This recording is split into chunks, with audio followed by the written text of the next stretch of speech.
Hey folks, welcome to another edition of Fitness Friday Posi-TIPS with Rachelle. We're on Fitness Friday. It is always the best day of the week. Gotta love it. And folks, I am so excited to continue this series on confidence. And this time we're actually going to camp out this episode and probably two or three after it on the subtopic, sub-theme of confidence to make the tough decisions. We all have to make tough decisions in life.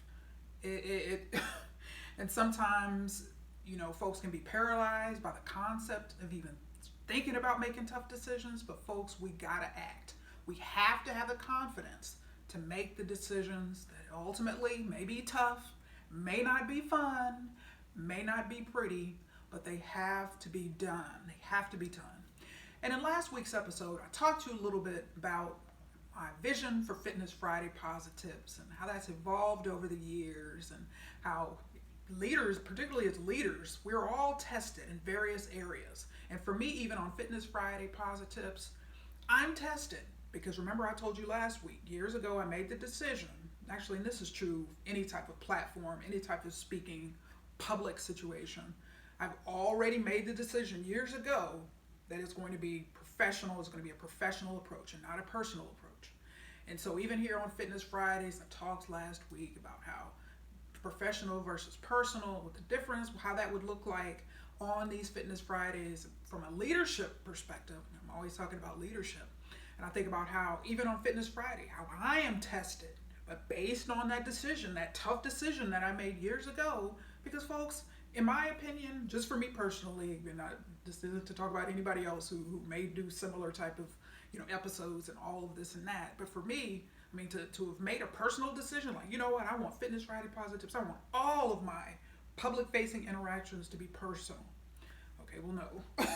Part of that is just complicated by the fact that I am a professional speaker and trainer and consultant, so that kind of takes that away.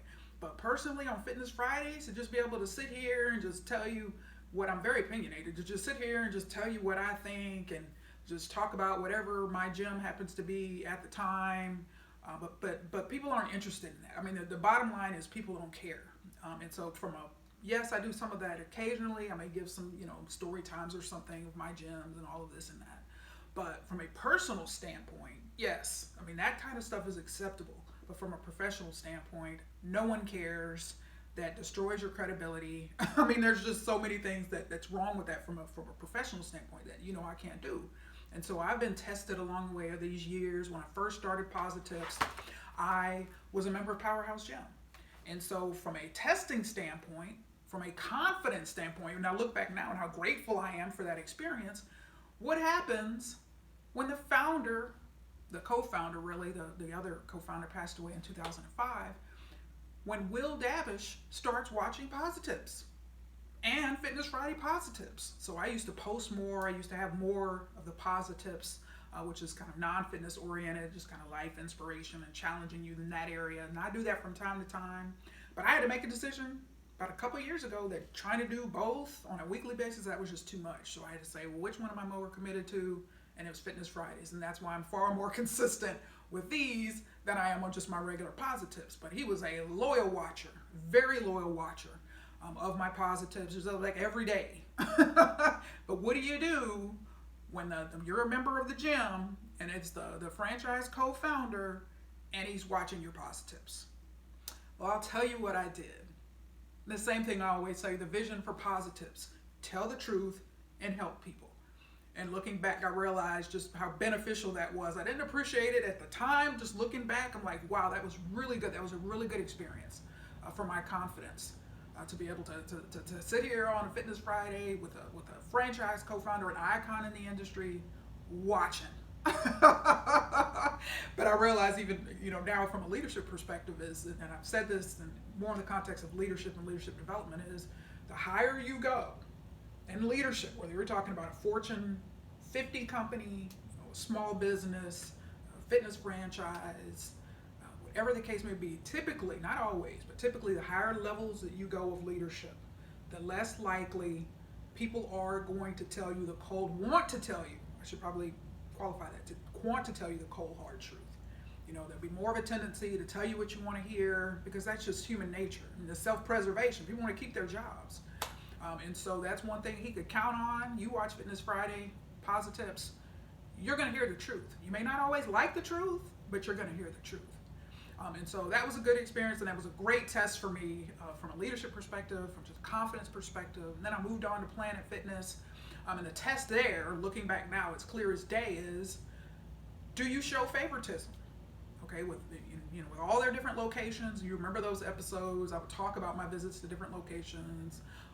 One time, actually a few times in Shreveport, but also I did a fitness anniversary episode from the West Bloomfield location here in Metro Detroit. And that was an example. Like, do you just focus on your own gym only, or do you have the confidence and do you have the integrity to focus on, to recognize, hey, there's other good locations. I love the Chicago West Belmont Avenue location. There's just wonderful Mustang, Oklahoma. We're actually, my brother's in Mustang, but Yukon is where the suburb nearby, which is where that location was. But a very big test, a few big tests actually, but some of you'll recall John, general manager of the Milford, Michigan location, was recognized, and I highlighted this out. I had the actual newspaper. His Planet Fitness location was recognized as one of the best in Western Oakland County here. And so at that point, again, do you just say, well, that's not my gym, I'm not highlighting that gym? No, absolutely not. You'll recall, highlighted that. You gave him props. That was a wonderful thing. My gym was awesome. My Commerce, Michigan, Planet was awesome, and they rocked. But hey, that doesn't, recognizing another location does not diminish my own location. You see what I'm saying? Huge test. You recall last summer. Huge test. Probably the biggest Planet test that I had during my tenure there. When I had to highlight that Planet Fitness, yes, was among those facing a class action lawsuit that had been filed for billing during the COVID closure situation. You recall I highlighted that article from the Atlanta Journal-Constitution last summer.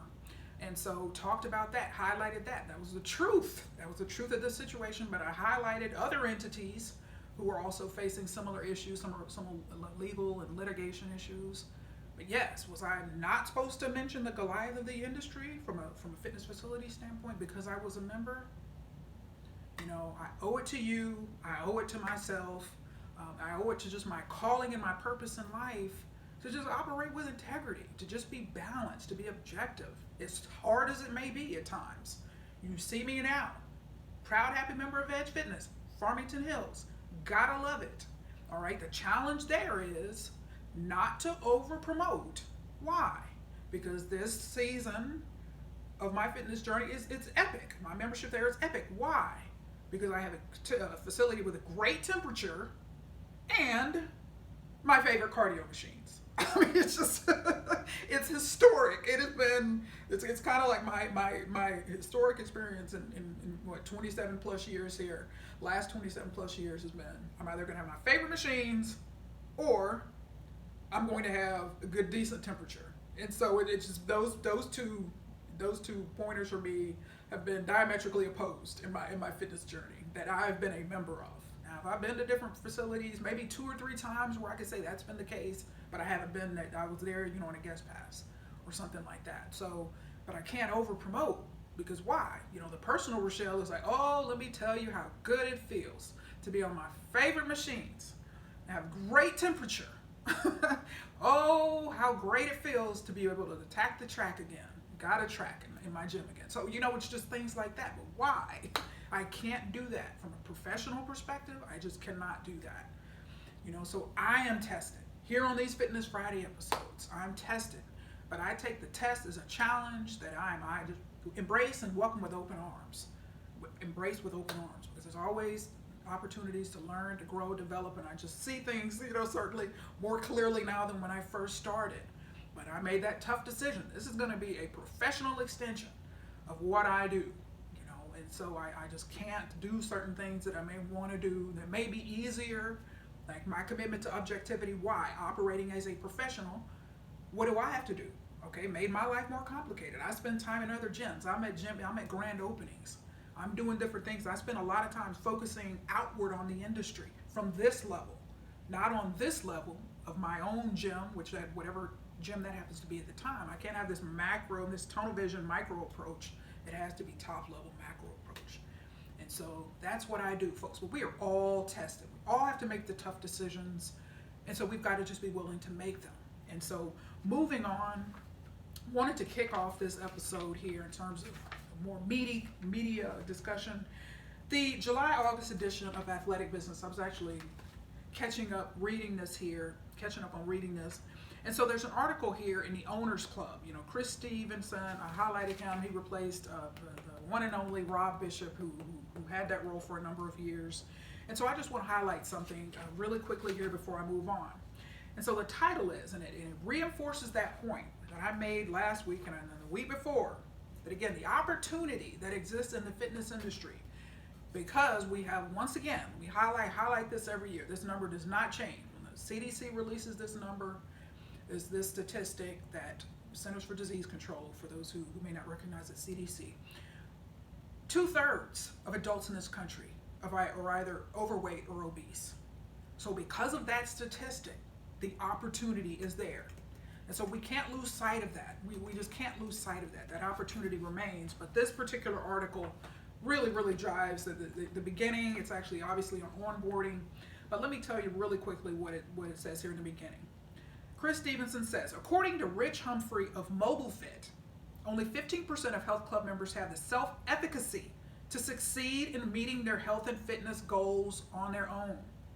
This leaves the vast majority, 85%, in need of goal-attaining support. This may be surprising, yet it makes a lot of sense. Most people acknowledge the importance of health and fitness, yet International Health Racket and Sports Club Association research shows only around 18% of the adult population belongs to a facility. Perhaps because some find fitness facilities intimidating. Getting prospects in the door is not easy.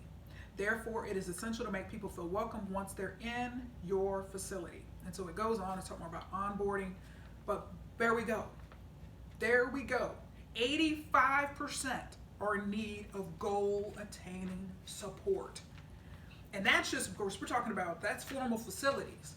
And so I've talked along the way about home fitness and the explosion of home-based fitness here with the coronavirus pandemic, particularly in 2020. And as I told you 3 or 4 times along the way, that the opportunity still remains for fitness facilities. Why? Because so many people need that goal-attaining support, as that article just alluded to.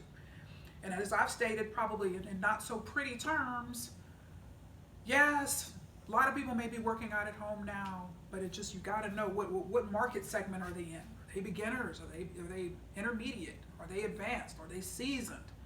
Okay, what is the reality of what you're dealing with in terms of target audience? Why? Because that may explain that a lot of people are still failing in fitness at home. All right. Very big challenge in terms of people being and having, as that article alluded to, the self-efficacy, the intrinsic motivation, as we've talked about in motivational theory a few times over the years. Extrinsic meaning external motivation. They need a trainer, a group fitness instructor, other people holding them accountable. Hey, where you been, man? This and that. Or intrinsic motivation. Can they just get up and make stuff happen on their own? All right, so it's just very important to understand on a broad level the challenge with motivation when it comes to fitness, and particularly long-term fitness success. Because I can tell you emphatically, here at Rachelle's Home Fitness Center, yes, I've been at 27 years of passion in fitness. If I did not have that background in intrinsic motivation, coupled with passion for fitness, health, and wellness, I would be doomed. Because there's too many distractions. There's too many, oh, well, I can do this, or, oh, well, let me do this. And you know me, I'm a voracious reader and a bookworm. Well, you know what, this book, I really need to get on this book here. You know, but fortunately, I have that discipline that I've had year after year after year after year that enables me to get up, make stuff happen. You know, but there's a whole lot of people, unfortunately, where that's just not the case because it's hard and they just don't, there's too many other distractions and they allow those distractions, with all due respect, to circumvent what they're trying to do in terms of their fitness, health, and wellness journey. So recognize the opportunity is always there. Always there. We can't lose sight of that. Particularly fitness facilities. Oh, everyone's working out at home. We're doomed. Thousands of gyms have closed. Yes, that is true from a factual standpoint about the number of gym closures, folks, but don't lose hope. The opportunity is still there. And certainly from a sales perspective, it's sales is more important than ever to convince people of the value of fitness. Because remember what I said, before you promoting or selling or advertising or marketing facility, the number one thing you're doing is promoting fitness. Somebody walks in the door and they're asking an account manager, oh my goodness, particularly if it's a beginner or somebody that doesn't have so tell me about your fitness journey. And if that account manager is hemming and hawing and there's no fitness journey whatsoever, there's a concept in sales that we call mirroring. That's why when you go to a different place, you're trying to buy something, oftentimes a salesperson will either sometimes authentically have or already own whatever it is he or she is trying to sell you, but in many cases they don't. All right, but it's just a concept of mirroring, trying to create some type of commonality. So it's very important, particularly from a sales perspective, to really, really, really be committed to fitness. Have some experience with fitness, have a fitness journey to talk about, because that is powerful, but you can't lose sight of where the opportunity lies and the fact that it still remains. And I often hear on Fitness Fridays, will often say the quiet part out loud. And so you've heard me say 2 or 3 times this year when I mentioned the highlighted the concept of these health, fitness, and wellness-oriented multi-level marketing company, these scheme companies, also known as network marketing, and there's just so many different pyramid marketing, pyramid schemes. Product-oriented companies are often sometimes known by lawyers as legal pyramid schemes because they do have product versus the ones that are illegal that don't have product.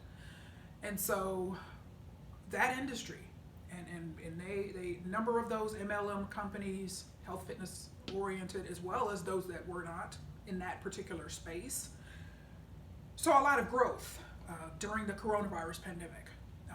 Growth in terms of the number of distributors that they have and product sales. Why? Because they saw an opportunity to say, okay, people are working, the gyms are closed, people working out at, people are working out at home, or people want to lose weight, or they want to remain committed to their fitness, or they want to be, health, wellness, and fitness oriented while doing nothing. And along comes a potential distributor in the worst case scenario telling them, oh, you don't have to do anything. You don't have to go to a gym. You don't have to work out. All you have to do is drink my one product or take my one product or my one supplement, and the weight will just fall off you, and I won't get into it, but it's no secret that I find that business model very flawed. Of course, not just in the health and fitness and wellness-oriented MLMs, but those that are non. Okay, we combining product sales, just a very difficult product sale when you've got very expensive products, and people without sales experience selling them, and then they're responsible for recruiting, and it's just a very complicated model that I find deeply flawed for various reasons. And the success rate, according to the FTC or Federal Trade Commission, is abysmal. And so I won't get into all of that, but just recognize, okay, those companies, you may think that the gym down the street is a big threat, but with the growth, particularly in the last 15 to 18 months of entities within that segment, health, fitness, wellness-oriented MLMs, promoting these products, and because it's not regulated, making these product claims that some of them actually received a warning letter from the FTC last year based on bogus and deceptive claims about my product will help you with COVID. All right, if you get COVID or to prevent COVID, you have deceptive claims. Why? Because you have these thousands of these independent distributors out trying to sell product. It's just a very unfortunate situation, but you need to recognize that entire industry, is a threat. Yes, do you have ethical ones that operate and do the right thing and they don't make deceptive product claims and they don't get warning letters, yes, there are those that operate and exist, absolutely. But you need to be aware. You need to be aware that particular segment and sector is growing, So a lot of growth last year. Several of them did. So you got to recognize, and so I could reprise Debbie Downer, the infamous Saturday Night Live cast member Debbie Downer from years ago. I could reprise her here in August 2021 and say, the reason your gym numbers, in terms of new member signups or folks wanting to cancel, may be problematic for you because you have a high number of multi-level marketing company distributors in your area. Da, da. And you remember she would sit there and kind of tilt her head and look like this, but that's the truth. You know, a lot of things, I mean, yes, she was very negative and that character was very negative, but a lot of things she said were true. All right, so but just when you're doing SWOT analyses, when you're doing situational analyses, have a very big picture approach to what is going on, what the threats are. Yes, the gym, the other gyms in your area, and online, and Apple Fitness and all of that. Yes, those are certainly threats, but you got to recognize. Okay, a lot of these companies have an army, thousands of distributors, walking around, some of whom are members of your facility, who may be promoting their products to other members. All right, as well as people that, their friends and family and strangers, random strangers, and all of this and that. But just so recognize, keep that mindset, keep that in mind, as you are doing your evaluative processes of where the threats lie. But once again, all right, if you're operating with integrity and credibility, and you recognize the strength of what you have to offer, training staff, certified training staff, degree training staff, whatever the case may be, credentialed group fitness instructors who've been doing it a long time, or passionate, have experience, help people get results, trainers, help people get results. Don't lose sight of the strength of what you have to offer. As I said in episode 1, you got to be secure in the value that you provide. And you'll recognize, yes, that some person, some distributor for one of these MLM companies may be out making dubious claims to someone, but just recognize at the end of the day, you have the ability to operate and help people achieve results the real way. Dietary changes and working out that will last, that will be sustainable. And also from a sales perspective, and this just popped in my head and I'm going to move on here, is, you're also dealing with, so think about this from the perspective of, prospects who have perhaps come to your gym and haven't joined and been a guest of someone who's a member of your gym, and there's hesitancy about joining or committing to a facility. You got to recognize this person, he or she may have been burned by bad experiences with, I don't want to buy your products because I was a distributor from an MLM, a person may say, or my family member or friend, or I tried that stuff and it doesn't work. So we gotta recognize the experiences that a person or that people have prior to stepping foot in your facility, working with a trainer, attending a group fitness class. So it's just a compendium of experiences that we all have in life. And so, I'm always going to be all about doing the right thing, operating with integrity, and being secure in the value that you provide, folks, and you can't go wrong. You can't go wrong. But also, regarding the SWOT analysis and confidence to make the right decisions. I've talked a number of times about, David versus Goliath. So competitive strategies, obviously I've mentioned a few times, one of my areas professionally. And so a lot of times, David versus Goliath, and how does that pan out, and how does that work out? But sometimes you have Goliath versus Goliath, and how does that pan out? An example of this, and as I highlighted before a number of times, you got to realize just how obsessed folks at Walmart corporate are with Amazon, and vice versa. Vice versa. You got two Goliaths. The Goliath of e-commerce being Amazon, the Goliath of bricks and mortar, Walmart, for years and years known as the world's largest retailer. Well, guess what? I want to highlight, and I'm going to read this article in its entirety.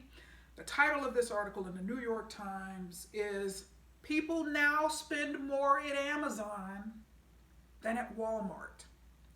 This article was written by Karen Weiss and Michael Copiery, August 17th this year. Subhead is Proof that the online future has arrived. The biggest e-commerce company outside China has unseated the biggest brick and mortar seller. I'm going to read 2 or 3 paragraphs here, 4. All right. Goes on to say, Amazon has eclipsed Walmart to become the world's largest retail seller outside China, according to corporate and industry data. A milestone in the shift from brick and mortar to online shopping that has changed how people buy everything from Teddy Grahams to teddy bears. Propelled in part by surging demand during the pandemic, people spent more than $610 billion on Amazon over the 12 months ending in June, according to Wall Street estimates compiled by the financial research firm FactSet. Walmart on Tuesday posted sales of $566 billion for the 12 months ending in July. Alibaba, the giant online Chinese retailer, is the world's top seller. Neither Amazon nor Walmart is a dominant player in China. And racing past Walmart, Amazon has dethroned one of the most successful and feared companies of recent decades. Walmart perfected a thriving big box model of retailing that squeezed every possible penny out of its cost, which drove down prices and vanquished competitors. So there it is. But also, again, because there is such a competitive focus between those two and other entities as well, but you see what can happen. Okay, Walmart last fall launched the Walmart Plus program, and there's been a lot of advertising, and they've got millions of members now. And so they were slower to take a competitive stance against that Amazon Prime. Why? Because they were the Goliath of bricks and mortar. But then when you're in a situation where many people were afraid to go out, many people in this stay-home orders were in place, shifted towards Amazon and other online retailers. And so that threat that Sam Walton back in the day couldn't have perceived happened in 2020. So there's a shift to online, boom, and we see what happened. Amazon killed it. Amazon killed it. And so now you have a situation where we can, as they predicted, you see where the future's going. You see where it's going.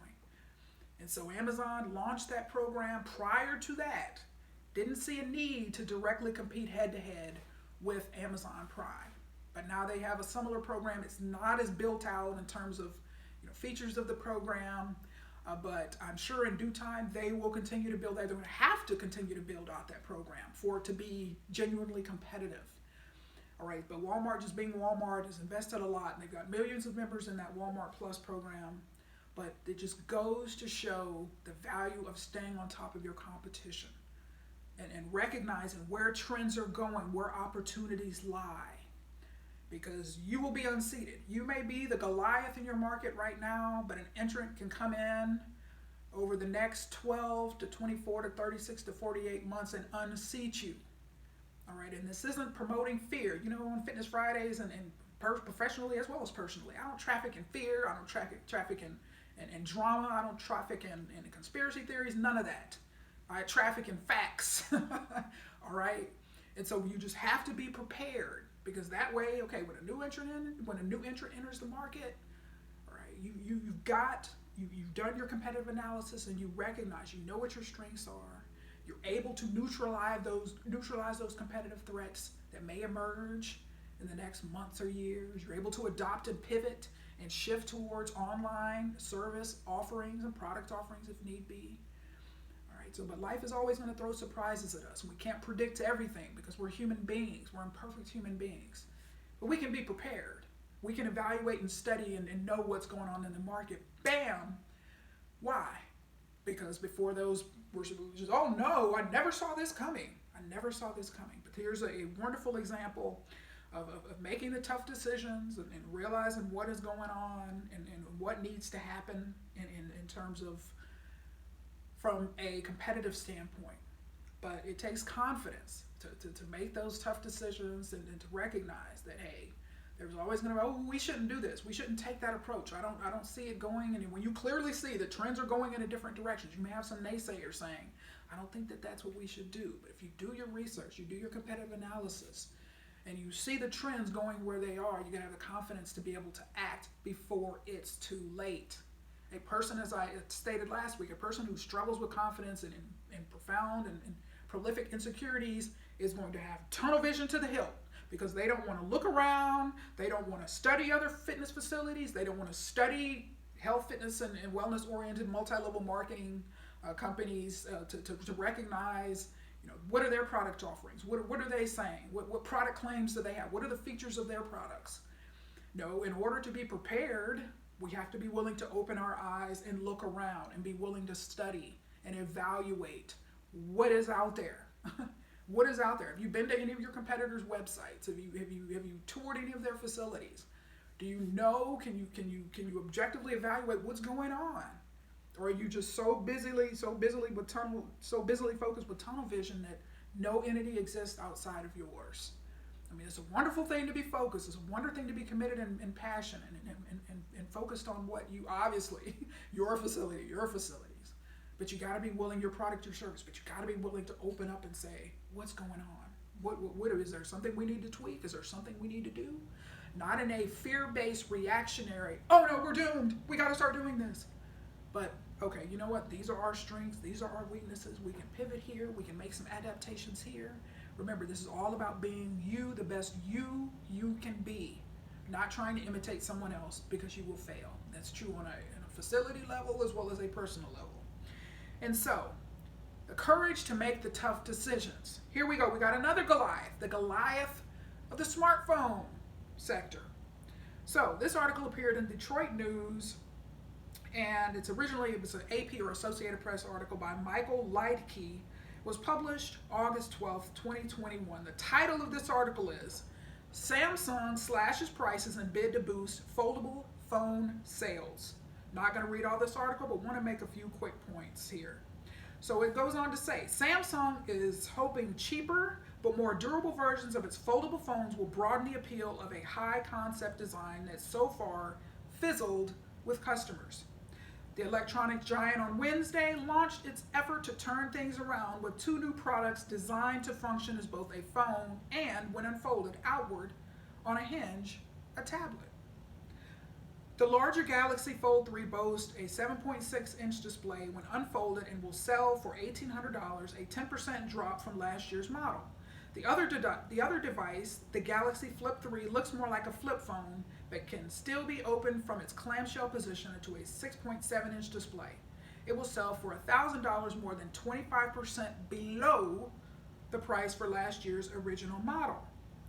Besides the new phone, Samsung also unveiled its first smartwatches powered by software designed in tandem with Google, as both companies tried to catch up with Apple in that part of the wearable tech market. So here we see another example, Goliath. And as I mentioned it last week, towards the end of that episode, even the Goliaths of the industry have challenges. Right? Planet Fitness, the Goliath of the fitness facilities, has challenges. All entities have challenges. All individuals, we all have challenges, right? And so Samsung, all right, the tech giant here, the tech Goliath, has challenges. The smartphone Goliath has challenges. So what are they trying to do? Recognize, okay, they had some models they had some trends of models that weren't selling well. What can we do? Do we need to slash prices? Do we need to innovate and come up with different iterations of what we've been offering in the past, right? So the confidence to make the tough decisions, it happens when things don't go as well as planned, but sometimes when things are going as well as planned, right? Tough decisions can come along at any minute, but you just got to have the confidence and the courage to make those tough decisions. Goliaths, the David versus Goliath construct here, competitive analysis. The Davids have to make those tough decisions all the time because they're trying to compete with Goliaths, right? But the Goliaths have to make them as well. And that could be price increases sometimes, price reductions, and reevaluating the product lineup, discontinuing some products, just across different categories, not, of course, obviously in the tech sector, but of course, all sectors. There's this dynamic where you have to evaluate, is this working, is this selling, do we need to pivot, do we need to lower the price, do we need to increase the price? But those are all required tough decisions, courageous decisions. And so that's why my challenge to you in these few little sub themed series here, the courage to make the tough decisions, is under the overall broader umbrella of confidence, is, what decisions do you need to make? What are some of the tough decisions that you need to make? Okay, if you've been sitting on those decisions for a while, as a lack of confidence and insecurities held you back, right? Could it be something as simple as, it's simple but tough, holding people accountable, right? Somebody who struggles with confidence and is gonna they want to be everyone's friends on their staff. We want to be from a leadership perspective. We want to be people's friends. We don't want to make anybody mad. I'm not holding anybody accountable. Everybody just does what they want to do, and I want people to like me. We're going to get more into that as we move forward in this confidence series. But tough decisions. Do you need to raise prices? That's a big one. Oh my gosh, if we raise prices by $1, $2, $3, $4, the backlash is going to be immense. Okay, people everywhere are raising prices. Not everyone, not all entities, but there's a whole lot of price raising going on. Why? Because people have evaluated, for our entity or entities to be sustainable in the future, this is what we need to do. This is what we need to do. Next time, I'm specifically going to highlight some tough decisions that have been made in the fitness industry. But these are some non-fitness industry examples so you can see. Sometimes it's easier to see kind of when it's outside your wheelhouse. But next week we're really going to get into that. But here's an example. Some tough decisions need to be made. Sometimes some people may need to lower prices. Whatever the case, you know what you need to do. So this is about you being the best you. It's not about, again, trying to, everybody's raising prices, so we need to raise prices. Everybody's lowering prices in some particular sector, so we need to be lowering prices. It's about what is going to be sustainable and beneficial for you and your business. And don't be afraid to make that decision. Because a whole lot of people are recognizing now that, we should have raised prices a long time ago. We should have done this or that or adjusted our hours of operation a long time ago. Okay, with the cost benefit, when you do your cost benefit analysis, that really wasn't, it really made no sense for us to be, from an operational standpoint, to be doing that for as long as we did. Now that we've evaluated, and this COVID situation has forced us to evaluate what we're doing. What have we been doing? What do we need to do to be sustainable? So that is that, the courage to make the tough decisions. And I've got a few examples here of just things that some examples of this, like I said, non-fitness industry examples, but the inclusion or expansion of promotions. Now, again, none of these product services, and I always forget to say that disclaimer sometimes, I'm not here to promote any product service, anything, any entity, but these are always examples to illustrate my points here. And so we got a dentist here in Novi with a new patient summer special. Okay, we see this very often. A lot of new patient acquisition, sales promotion, particularly with direct mail, is very common. All right, so we got this little $89 special here. Don't want to get too promotional, but for the context of reading it. So you have an $89 appointment, which includes cleaning, exam, and x-ray. And so it's giving you the option now, and this has been, I haven't seen this, and I go through all of my direct mail because for purposes like this. So, or you can get that new patient special for $89 or a $25 Amazon gift card. So you kind of do the math. I kind of thought to myself, well, one versus it seems kind of clear which one I would choose. But, out of respect for the situation, they are giving people options. So, but what? Some people are going to choose, just give me the Amazon gift card. All right, not recognizing that not getting this new member special is going to cost them more, but there's just some people that are so committed that would prefer that. So at least they do have the option. We have to be mindful of that. They are giving people options of what to do. So an expansion of the types of promotions to get new patients, right? Gyms. New member acquisition. What are you doing? What are you doing? And this is one, and this I'm just going to touch upon this briefly because it makes a point, and I'm just going to make it quickly because it deals with ministry. And so Church Lady Rachelle knows, and I've been speaking a long time, I stay away from this topic. But just to make a quick point, so on a personal level, over the years, I've supported various missionaries, ministries, and that type of thing. So here's one that's based in a different state. I want to make a quick point. So this was for the month of July. So it's a mailing, and they sell different books, and they sell sermons and messages, all of that on digital download or CD. And so this here was the month of July, and it got my attention. Why? Because in 11 years that I've been receiving these from this particular organization, all of a sudden I see a please open, which is very common in the direct mail industry. Why? Because direct mail response rates typically much lower than other forms and within the marketing space, other marketing tactics. So please open. I see that and I'm thinking, oh my God, what's going on? But it achieved the purpose. I was going to open it anyway, but what I see here is all of a sudden this organization has slashed the price by half for this product of the month and will pay your shipping. So even churches, all right, missions and all of that, ministries are feeling the pressures of the coronavirus pandemic. And they too, and for the month of August, one came, and I didn't see the please open. There's another message there that's, deals with religion that I won't highlight. But there's a price discount, so that was half price. This one is roughly about 20% off, but there's still, we'll pay your shipping. So still got free shipping. So free shipping was not an option, all right? In the last 11 years, I've been getting this mailer. But so this is just to make the point. Some tough decisions have been made in light of this coronavirus pandemic that has impacted entities across the board. So we've talked about for-profit facilities, talk about nonprofits, and including ministries and those type of things. Churches felt the pull to do something to remain solvent and keep their organizations afloat. This got my attention last week. Why? Because over the years I've highlighted Valpak, which has, again, another direct mail, and they have the coupons. You may or may not receive them where you are. But when this one came last week, and I saw the paucity of those that were in it,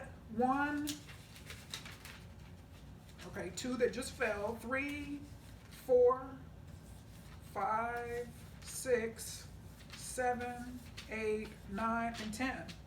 So when I see 10 advertisers in here versus over the years, you recall, that thing is typically pretty thick. All right, you can go back and look at the sales promotion episode that I did earlier this year within that sales series. All right, this value packs are typically very thick, but why? But what is this clearly, very quickly let me know from a marketing standpoint? All right, we've had some entities that had to make the tough decision. All right, we're not going to do this round. We've got to, our budget may be tight. Our budget may be shot. We may want to invest this money elsewhere. All right, but some tough decisions had to be made for that thing to go from very thick to this last week. Tough decisions, the courage and the confidence to make the tough decisions. All right, and so my last example here. So this is Engage. So this is my suburb for the city of Novi. So we have a quarterly magazine that comes out, and so that talks about different aspects of the city. But what I wanted to show you was, again, a tough decision was made by a physician, an internal medicine physician, who said now is offering in-home services. In-home services. All right, internal medicine and primary care specialist, West Bloomfield Townships, and he got a list of all the different things he'll come to your house and do. All right, so from a USP or unique selling proposition, that is something that is very, you don't see that, right? House calls, I'm sure you saw some more of that, in the pandemic situation, but pandemic, and here's a second ad in a later part of the magazine by the same entity, our in-home services. Our in-home services during a pandemic where many people, particularly during last year's lockdown, didn't go out. Many people, many entities, particularly health-oriented hospitals, doctors' offices, saw a vast drop-off in the number of patients that they saw. But a physician who was able to say, all right, let me allow this to pivot. Let me pivot and start offering in-home. Remember decades ago when you would see, particularly if you watch old movies and old shows, how physicians made house calls. So this one has pivoted to include now in-home services. So a very big strength that he or his team, or perhaps a marketing consultant, whomever, said there's a very big opportunity for you here, because a lot of people are not going to do that. A lot of people are not going to do in-home visits, but this one made the tough decision. All right, it's I could see patients exclusively in the office, which is a wonderful thing. I mean, for people who do it all the time, but this one saw the opportunity to say, I can go to people, I can go to their homes, I can grow my patient base, I can keep and sustain my patient base by doing this. But a very tough decision, because it complicated his life. You got to go to different people's homes, and you got to drive around and deal with traffic and deal with all of this and that. But saw an opportunity that this particular physician is leveraged into his strength, and it came as a result, tough decision. Right, so those are my examples. I wanted to close this out because this is a series ultimately on confidence, And as I stated in last week's episode, from a confidence standpoint, okay, the ability to look around, the ability to recognize excellence, the ability to articulate and communicate that excellence, and perhaps tell, say you run into say a franchise owner, owns 3 locations of a fitness facility, 3 fitness facilities under a franchise brand, goes to the Chamber of Commerce meeting in his or her town, and they run into a competitor, and that competitor is killing it and is doing extremely well. I mean, do you have the confidence to approach that person, as tough as it may be, as much as your body, mind, and soul may scream against it, to say, you know what? You're making some things happen. Kudos to you. Kudos to you. All right? The people that are able to do that are secure in themselves and what they have to offer and who they are. I mean, it's been proven in psychological research and all of that. All right? And this is an example of that. I want to close out with this.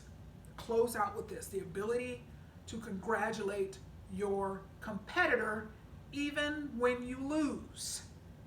And this is a wonderful example, yes, from a confidence standpoint, but also just a life 101 standpoint, is that as imperfect human beings, we are going to lose. We are going to fail. We're going to have setbacks. We're going to have adversity. Things are not going to always go our way. And we just have to accept that. I mean, that is life 101. All right, but for a super highly competitive person, it can be tough to acknowledge and give kudos and props to competitors. It can be very, very tough. If you watch a professional sport, and sometimes they'll interview the players, particularly, the winners or the losers, and it can be tough for them to acknowledge the other team or the other team's quarterback or whatever, the other team's point guard or whomever the case may be. It can be tough. But this is a wonderful example. And I was so excited to see this, because this is truly what I believe in, 1,000%. Listen up. So Yahoo News published this article, Tyler Lauletta, on July 21st of this year. The title of this article, please look it up. This is a good one, and I don't have time to go through it all. Title is Phoenix Suns, NBA, National Basketball Association. Suns head coach Monty Williams visited the Bucks locker room minutes after losing the title to congratulate them in a stunning display of sportsmanship. Now, Monty Williams, he's actually, and I recognized his name as soon as I saw it, he's actually the former head coach of the New Orleans Pelicans. And so he's pretty well known in Louisiana, but he really made a name for himself with this one right here. I'm going to read a little bit of it and close this episode out. Phoenix Suns head coach Monty Williams is one of a kind.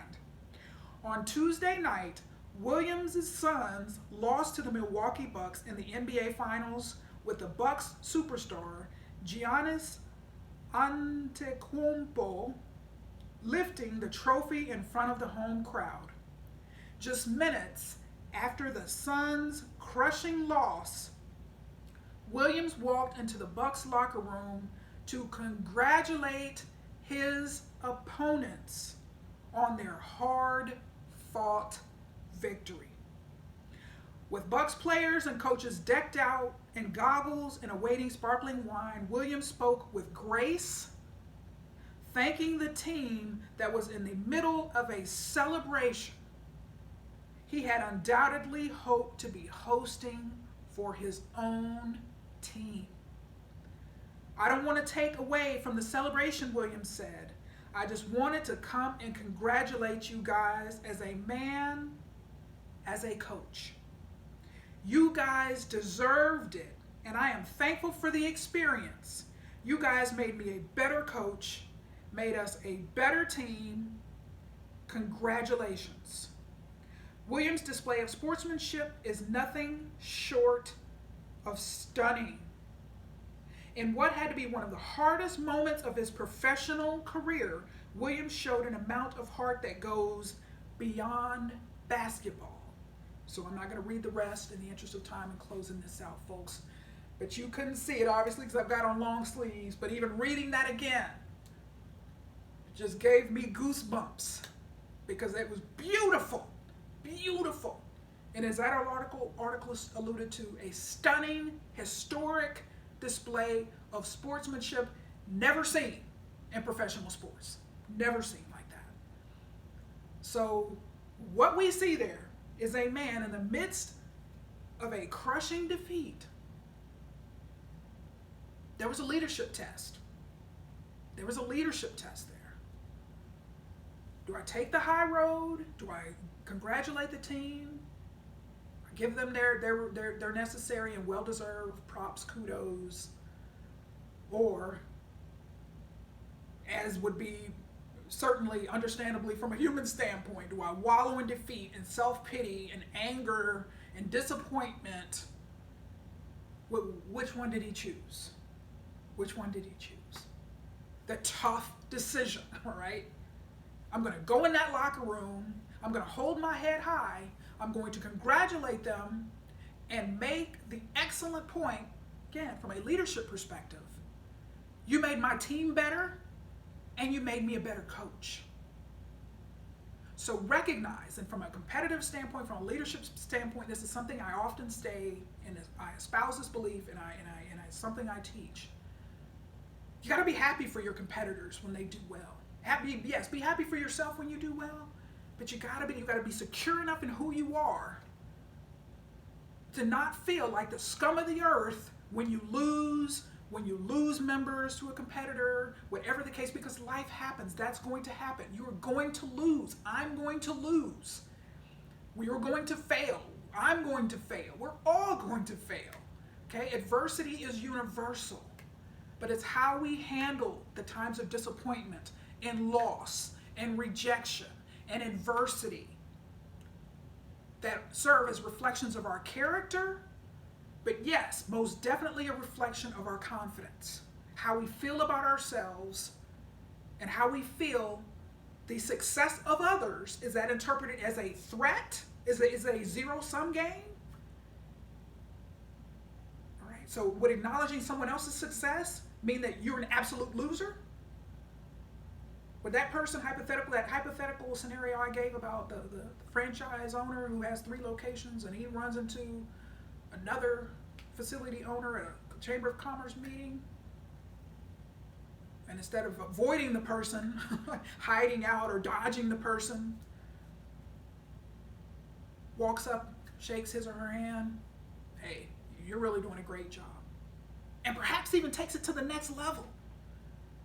Man, I need to, you got any tips you want to offer? particularly if you're not in a direct situation, competitive situation. It's like, you know, they may offer a spinning studio, and you may maybe have a yoga studio, whatever the case may be. That person may be more willing to say, well, yeah, I'd be happy to meet with you and share some of my success tips. The beauty, one of the silver linings, there's no beauty in this, that was the wrong word, but the silver lining of the coronavirus pandemic, and I pointed this out last year, and this is my last thing I'm going to say before I wrap this up. The pressure that the coronavirus pandemic put on the fitness industry forced unparalleled collaboration in the fitness industry. I mean, you had competitors coming together, coming together as groups, as entities. Some of them formed, formal names and became, nonprofits, whatever the case may be, to come together to let's renegotiate leases. Let's do what we can to survive this as a group. So unparalleled, direct competitors across the country coming together. So that was a silver lining that only happened as a result of the pandemic. So that's why I often say there's silver linings in adversity and hard times. But we got to be willing and open. Somebody who's just determinedly, insecure and threatened by anybody who's not them or their fitness facility or gym, it's going to be hard. It's going to be impossible. It's kind of like, I refuse to work with anyone else. I don't care. Just whatever. Take that hard stance. But those people who are open, let's always strive to be open. Let's look around. There's lessons, and that's why I love to share these best practices. Talk about what gyms are doing, what entities are doing, what some of the trends in the industry, some opportunities. Because I want you to be open. I want you to think about what is going on in the industry. What are some of the opportunities? What are some of the threats? What are some of your own strengths and weaknesses? But you got to be open. You got to be confident enough to be open. To say, okay, my way is not always right. Your way is not always right, but let's be open. We can get some good ideas if we're confident enough to be open. But that's going to require some tough decisions along the way, because insecurity, inferiority, inadequacy will try to convince you otherwise, and you got to reject them and say, I'm choosing confidence. I'm choosing to be secure enough to ask for help, to learn best practices from other people, to be open, to evaluate what's going on in my market and be willing to study what other people are doing, to perhaps learn from them or help them, allow them to help me to become better. So this pandemic also helped a lot of facilities become better than they would have been otherwise. A lot of pivoting and adjusting and adapting. So there's always benefits of adversity. People hate to hear me say that, but it's the truth, folks. So that is all I have for you today. Folks, this has been an absolute blast as always. I cannot wait until next week where we look specifically at some very tough decisions fitness entities in this space have made. But I can't wait. I can't wait. I can't wait. There's no other place I'd rather be than here with you on Fitness Friday. So stay tuned till next week. But until then, remember, I am positively passionate about your success, fitness, and confidence. Make it a great